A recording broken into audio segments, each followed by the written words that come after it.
Thank you for coming, everyone, and thank you for the invitation to speak at MENAS, which is always a pleasure to share my work with this crowd. Today I will be telling you about a very preliminary research that I have recently started looking into. So the analysis and the data are both preliminary, and that's why exactly I'm happy to share it with you to get your feedback on these. These reflect partially my interest by my previous interest that I had pursued in my MA, as well as I continue to pursue in my teaching on families and politics of family and reproduction. And also comes off of from some of the lines of interest that I have started pursuing in my PhD in issues of both occult and also reproductive labors. But some other lines of interest and analysis are brand new, and I have recently started looking into those too. The title of my talk is Occulting Neoliberalism, Neoconservative Familialism in Turkey. And I will first give you a larger sense of what the talk is about and what my argument says, and then walk you through pieces of the analysis and introduce you to some of the theoretical tools and concepts that I'm using to approach this phenomena, and give you a closer sense of Turkish context, and finally end up with a comparison with the American context to think about the cultural specificity versus universality of some of the phenomena I will be describing today. So, to start with, neoconservative family values have been increasingly mobilized in Turkey in 2000s politics. So we have been hearing calls that encouraging marriage, encouraging childbirth, demonizing premarital sexuality, anti-abortion rhetoric, and most famously at least three children, calls for at least 3 children, both in the words of government officials and also in related social policy that has been introduced. The president now and the longtime prime minister previously, Erdogan, has been the most vocal and most high-profile speaker of this new type of politics, and I will be quoting him often today. And he has been known to comment on and speak about marriage and childbirth at every occasion, actually, and sometimes becoming a sort of laughingstock for that. So, for example, on the right-hand side, you see him at a visit to a female dormitory in this summer, where he said to the female university students, "Don't be too picky in choosing a husband. Get married already." That was the laughing part. And then on the left-hand side, you see some of his more comments that were less funny, and more infuriating and scandalizing. For example, at 2012, at the UN Population Fund conference, Erdogan said that he considered abortion murder, which is maybe less scandalizing from the American context, but it was very new type of discourse in the Turkish context. And also he continued a few weeks later to talk about abortion in reference to Uludere-Roboski, the town in Turkey where 35 Kurdish citizens, almost half of whom were children under 18, were bombarded and killed by Turkish military jets during a military crossing. So as these examples suggest, the Turkish government has been promoting neoconservative family values very aggressively to promote marriage and childbirth, and also to prescribe the sexual and reproductive behaviors of its citizens.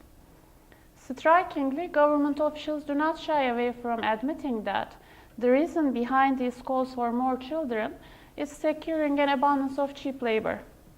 Such reasoning explicitly expresses the interlocking of neoconservatism with neoliberalization in the production of cheap workers.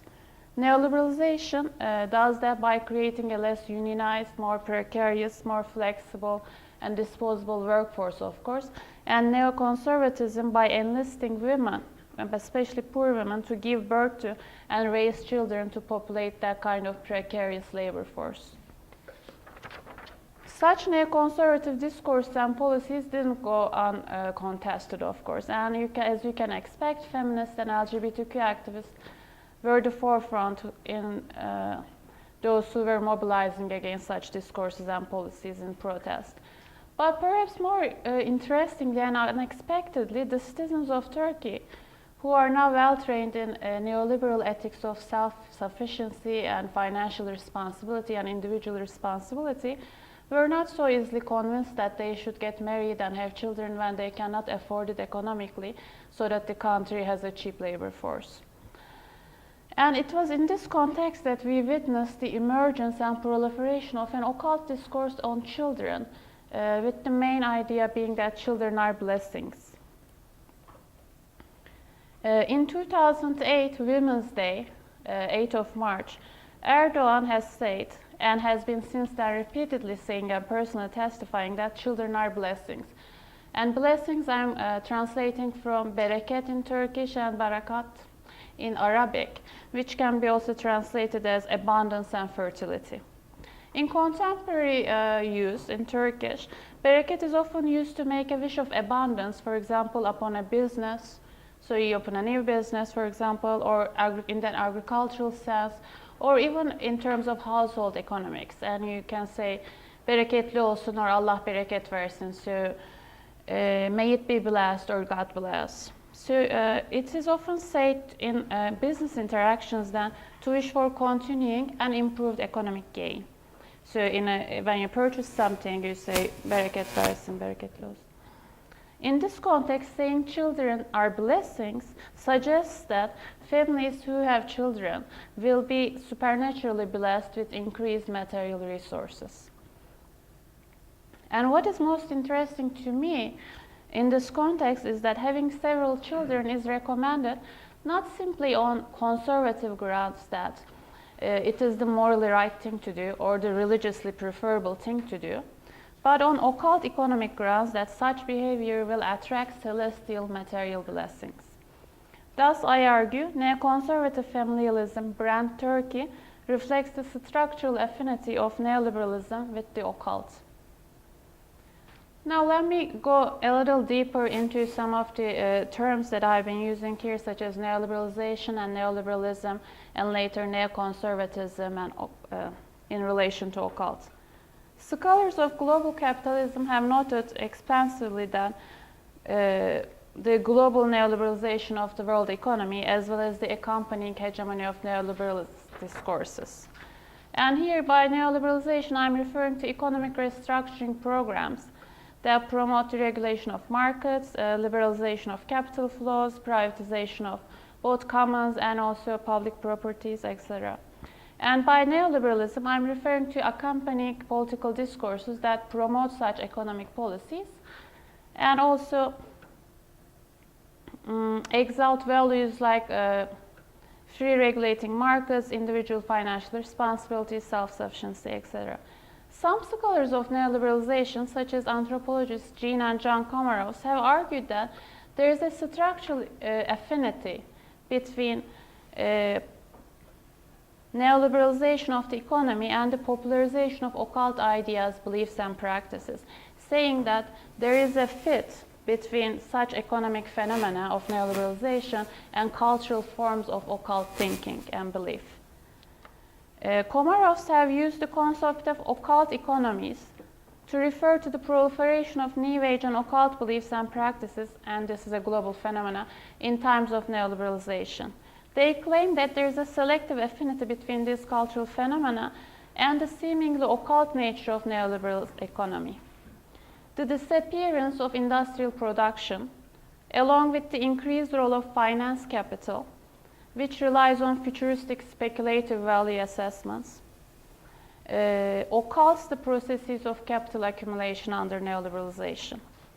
Capitalist production, not only of commodities in the industrial sense, but also of monetary value in the financial sense, is occulted in neoliberal times. Furthermore, while neoliberalism promises economic salvation and bounty to all through unregulated capitalism, it of course fails to deliver this promise. So neoliberalization creates new structures of wealth and marginalization simultaneously and in more occult than occult ways. And in such a conjuncture, as the means of conjuring money are occulted, New Age and occult thinking and practices not only become more popularized, but also they become more materialistic. And the best example is money magic. So literally attracting money to yourself.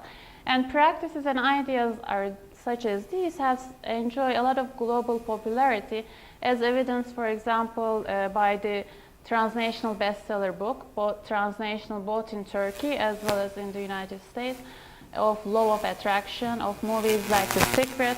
And here is Joe Vitale, is Dr. Joe Vitale, I'm sorry, is also, I know that title matters. I'm a PhD, so I have to say that.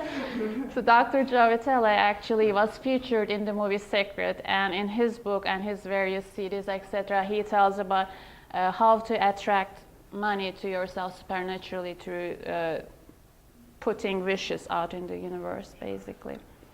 And Turkey, of course, has been no exception to these global processes of both neoliberalization of economy and the popularization of occult forms of thinking.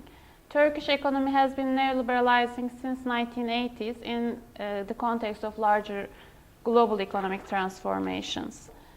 And in 1980s, there was an optimism captured in then President Erdogan's two famous phrases: a television in every household and a millionaire in every neighborhood.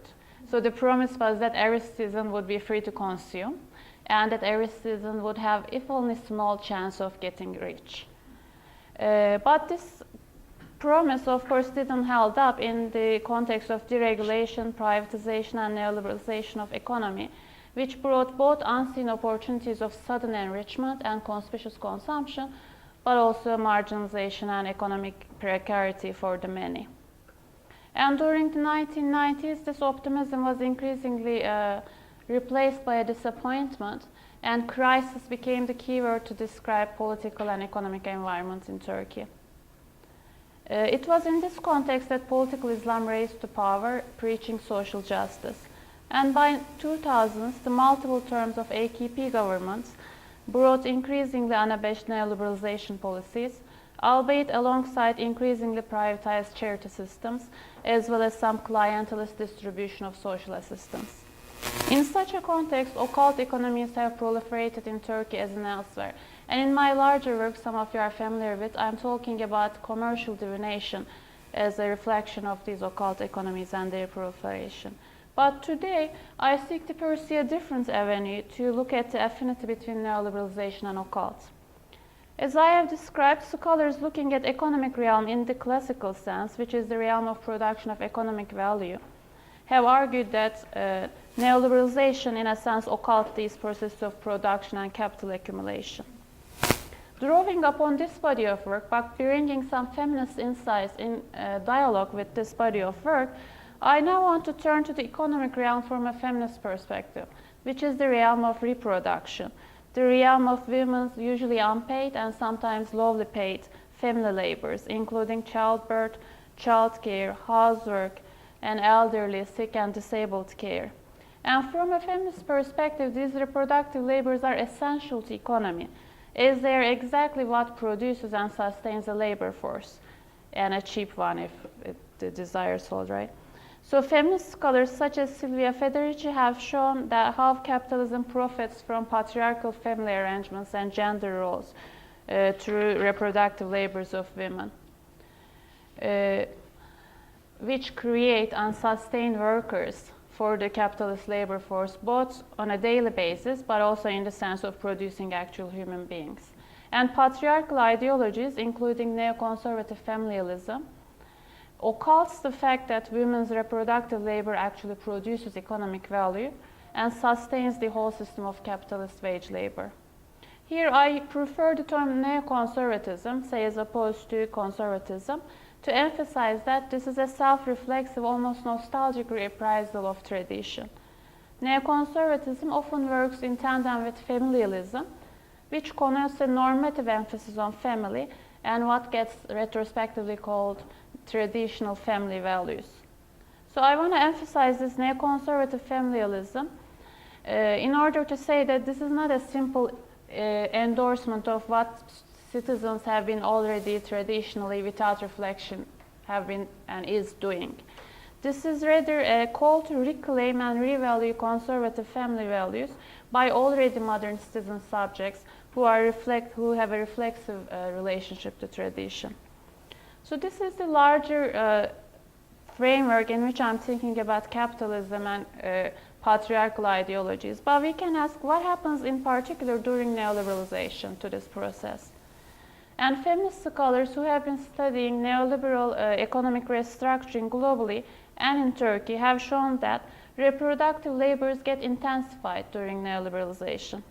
Poverty, precarity, unavailability of social services like affordable child care facilities, institutionalized care for elderly and disabled, privatization of healthcare, etc., creates an increased reproductive labor for women who are responsible for everyday care and feeding of their families. Parallel to this intensification of reproductive labors, under neoliberalization, scholars have also noted an increasing privatization of reproductive labors. And by this, I mean both the commodification sense of privatization of reproductive labor. So think of, for example, influx of maid and nannies, many of whom are immigrant workers, both here in the United States and also in Turkey. And also privatization in the sense of not being publicly organized and funded, but being pushed into the privacy of family, where women perform these labors in their roles as mothers and wives. In Turkey, state has been taking a very active role in these processes of intensification and privatization of reproductive labors, and using financial incentives like social assistance programs to reward reproductive labors at home.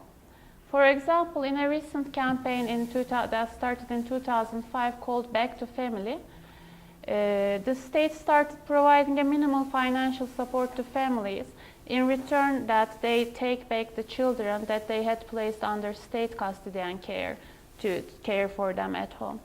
Similarly, in 2012, the state started providing financial assistance to people who are taking care of family members who are disabled and or elderly at home. And indeed, in 2013, an official from the Ministry of Family and Social Policy have commented on this new policy, and he said that disabled people, once stigmatized and not wanted, are now perceived as the blessing of the house. Right? So evin bereketi olarak görülüyorlar artık.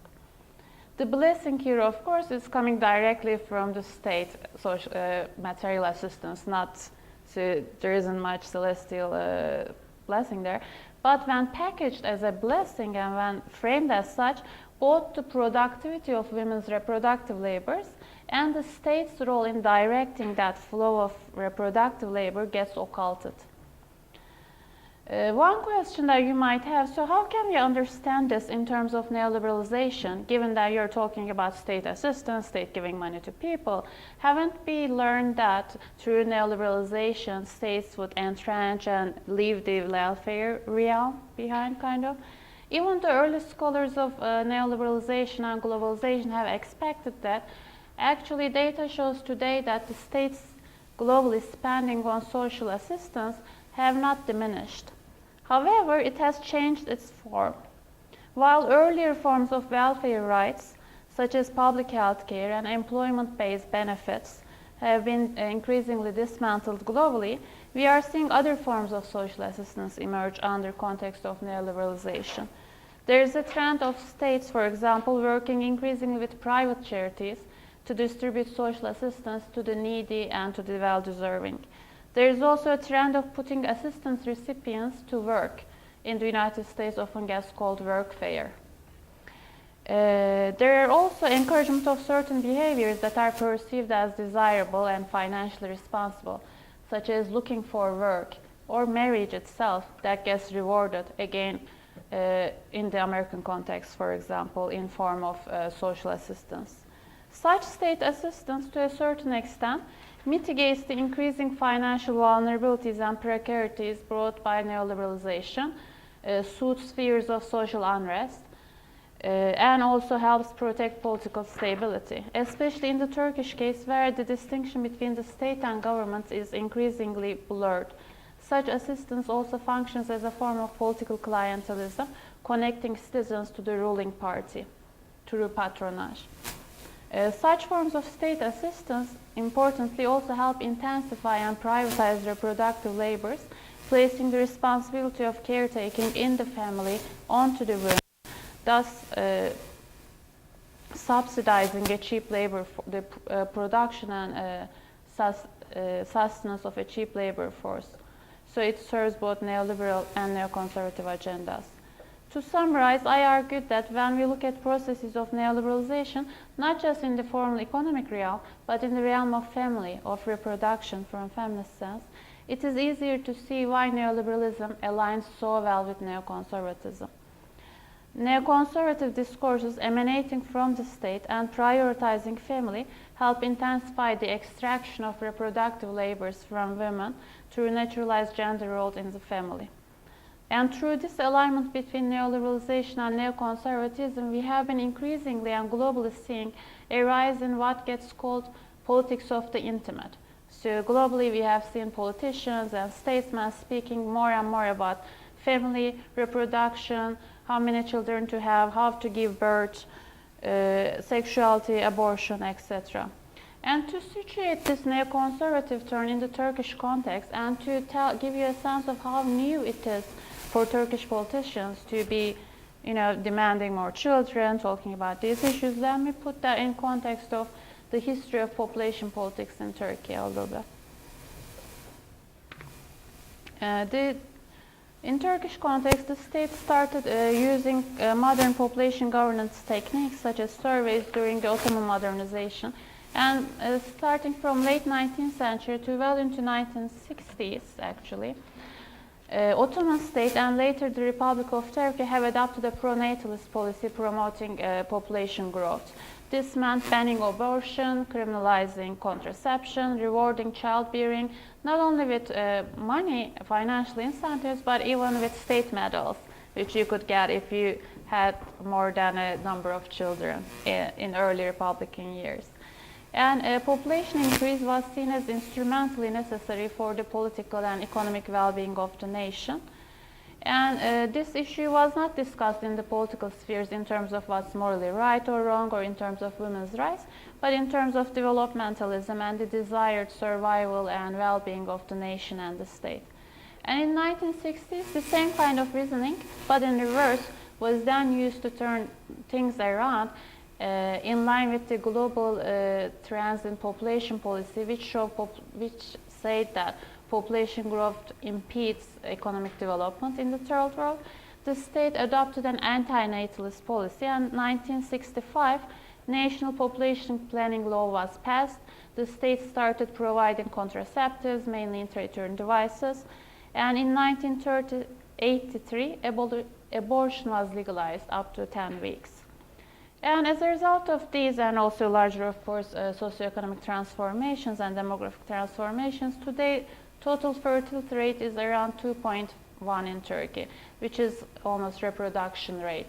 And even though it will take decades before the population stabilizes, that's the trend. And this type of anti-natalism was completely unchallenged in mainstream political discourse, until again very recently on that fateful 2008 Women's Day, when Erdogan, then president, introduced his new pronatalist agenda.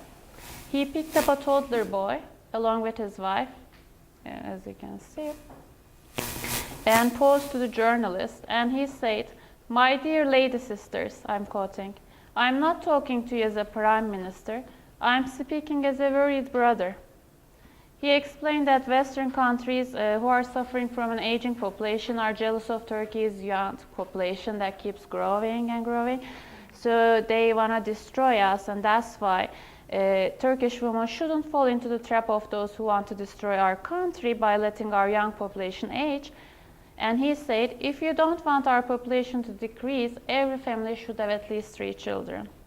And other government representatives followed up in different occasions to say that we need at least 3 children, we need population growth, so that we can continue to have a cheap labor force and remain and be economically competitive in a global world, in a way similar to China, right? It is important to hear, on a side note, to emphasize that this pronatalist agenda is also an implicitly Turkish nationalist one.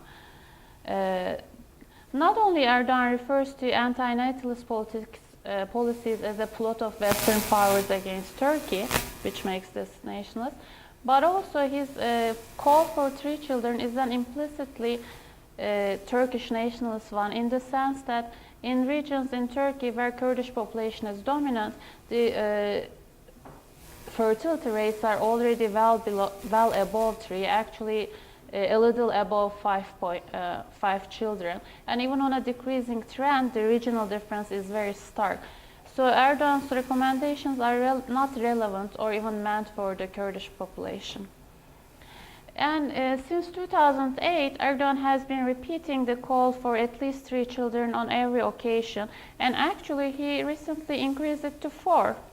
So at a wedding, or at yet another wedding, this time of the son of a municipality governor of Üsküdar, this year, in this September, I think, he said that, I'm quoting, and he says that to the couple, but then also to the guests, but then via the press to the whole nation, right?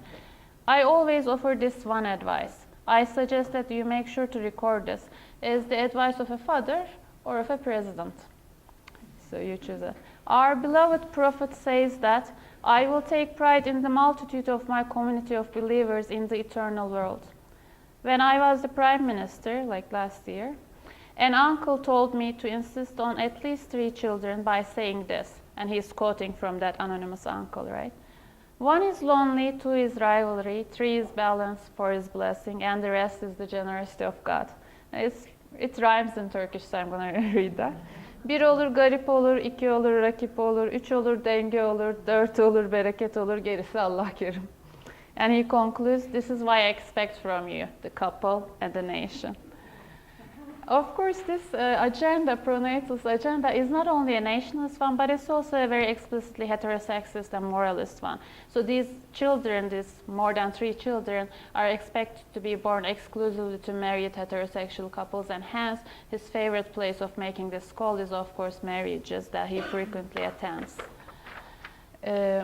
Such neoconservative state discourse and policies formalize and strengthen already existing patriarchal controls over women's bodies and pressure women into marriage, childbirth, and childcare. For example, a newly introduced follow-up system for pregnant women, hamilelik takip sistemi, actually resulted in phone calls to the homes of women who tested positive on pregnancy tests, and that sometimes informed husbands or even fathers who weren't aware that the woman was pregnant without women's consent.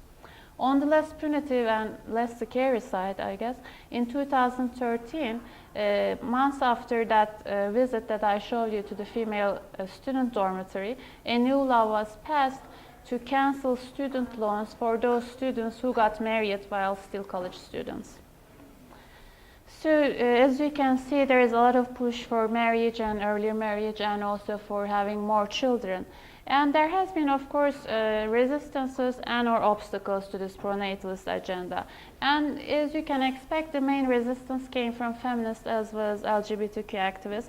And that type of discourse, to a certain extent, resonated with larger secularist sensibilities of the opposition to the government. Especially Erdogan's comments like these were perceived as a sign of his increased authoritarianism and his entry into citizens' private lives, and have been criticized on liberal individualist grounds, feminist and otherwise. And in this context, feminist and LGBT activists reminded that it is women's right to have as many as and however and when to have children. And they also repeated the liberal feminist slogan, that is my body, right? That kind of private claiming of the body, saying the hands of my body type. In response to limiting of sexual intimacy and reproduction to marriage and to denial of sexual freedoms and reproductive rights, feminists have said, I will have sex and not get married, I will get pregnant and not give birth. And in response to Erdogan's calls for at least 3 children, they also produced humorous versions of the ideal family with 3 children, such as at least 3 cats for every household. And then this has another version, at least 3 gays for every household. These show that there are different types of families and different intimacies that are not centered, of course, around the married heterosexual couple and their biological children. And some feminists have explicitly acknowledged the link they saw between neoconservatism and neoliberalization, saying that they will not be your cheap laborers for the capital. They said we are not incubation machines, critiquing the instrumentalization of women's bodies for demographic and economic targets. And they also addressed explicitly the nationalism implicit in this neoconservative agenda with the, again, humorous chant, Tayyip, get a grip, don't push us, go hutch yourself, to breed one little Turk, two little Turks, three little Turks. I like that. While such feminist activism was quite effective, one can say, and vocal, for example, in pushing back or preventing the proposal of an agenda that would restrict abortion rights in 2012, and resonated to a certain extent with larger secularist and liberal sensibilities of the opposition to government, I suspect that it's the main obstacle to these neoconservative agendas. And actually, I suspect that one of the main obstacles to these neoconservative agendas is neoliberalism itself, in the sense that it conflicts with neoliberal ethics of self-sufficiency and economic responsibility to have children one cannot afford. In 2013, again, on his way to the party bus with his wife, Erdogan saw a wedding that was happening out on the street, and he stopped to congratulate the couple. So they take off, they go to the couple. Erdogan's wife gifted a golden bracelet to the wife, and Erdogan, of course, did his usual dialogue, saying that, "Sir, remember, at least have 3 children." But the 27-year-old iron welding worker responded, "Of course, I would have not 3 but 5 children, but only if I had a good, reliable job." Right? To which Erdogan insisted, "The child comes to this world with his livelihood. Çocuk rızkıyla gelir." Right? And to add credibility to the occult claim that children are blessings, he added and personally testified that, "I experienced this, I believe in this." And this kind of discourse really resonates to me from my work at fortune telling, right? So I experienced this, I believe in this here. "I have 4 children, I am pleased. I wish I had more. Each came with their blessings," he said. And here it's probably worth noting that Erdogan's children were among the main characters in a recent corruption scandal as the directors and beneficiaries of flows of bribes between government officials and private businessmen. So that's another occulted way in which blessings flow celestially, right? So this discourse of blessings is used to counteract decades of anti-natalist discourse dictating that having children beyond one's means is irresponsible, it's a bad thing to do both for individual, family, and the larger nation and community. It also counters the neoliberal citizenship ethics emphasizing financial responsibility and individual self-sufficiency. To convince the citizens who are hesitant to follow the neoconservative imperative, this discourse very literally promises celestial material blessings. And for those who might be still worried that how to financially care in a volatile economy for many children, Erdogan in 2008 also promised that his government was planning to introduce some incentives for childbirth. And soon after that, actually, a tax break was introduced for families who have more than 3 children and whose only income is minimum wage. So there are some questions that I'm still considering that I want to share with you. Is the increasing currency of such occult discourses really a result of the structural affinity between neoliberalism, neoconservatism, and the occult? And also, to what extent these discourses, such as children are blessings, are culturally, traditionally specific and or maybe Islamic discourses unique to Turkey or maybe to the larger Middle East? So these are questions I'm considering and I welcome your input in. But let me finish with an example from the United States that suggests that it might be have something to do with the structural affinity beyond the cultural specificity of the region. There is currently an interesting religious cultural movement among American evangelists called Quiverfuls. Quiverfuls' main and organizing belief is that, surprisingly, children are blessings. So it's their punchline. Children are blessings. You'll find all the stuff about Quiverfuls. And this has a double meaning. On the one hand, they use this to suggest that children are blessings from God, so they shouldn't be refused. So no birth control, no spacing, no abortion, etc., obviously. So you shouldn't intervene in God's giving of children. And also, this also means that those families with many children are blessed. Not only that it's a sign that God blessed them with many children, but also in the sense that these families are abundantly happy, harmonious, and also financially independent.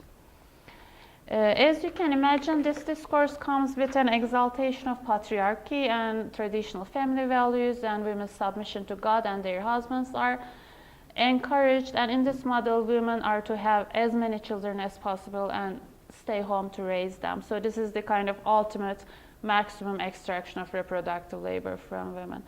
And if you're interested, there is a show on the channel TLC, learning channel, ironically, called 19 Kids and Counting, that features Duggar's family that you see here, who has 19 children and still trying, who are spokespeoples, so to speak, for this cultural movement. And what is really interesting to me here is that both Turkish and American contexts of neoliberalization and neoconservatism produced in 2000s mirroring discourses whose centerpiece is the idea that children are blessings.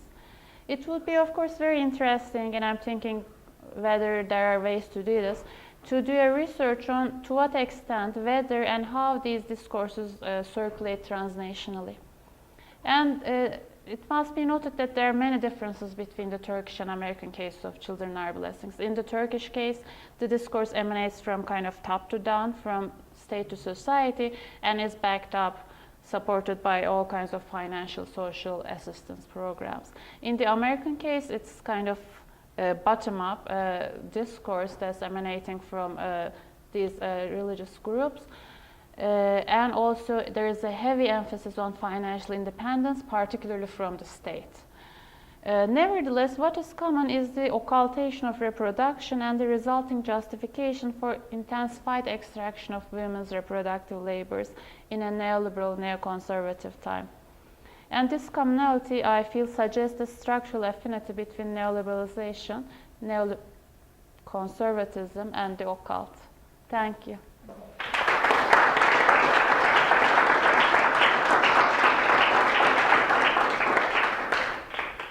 I'm going to leave it there, up there, because it takes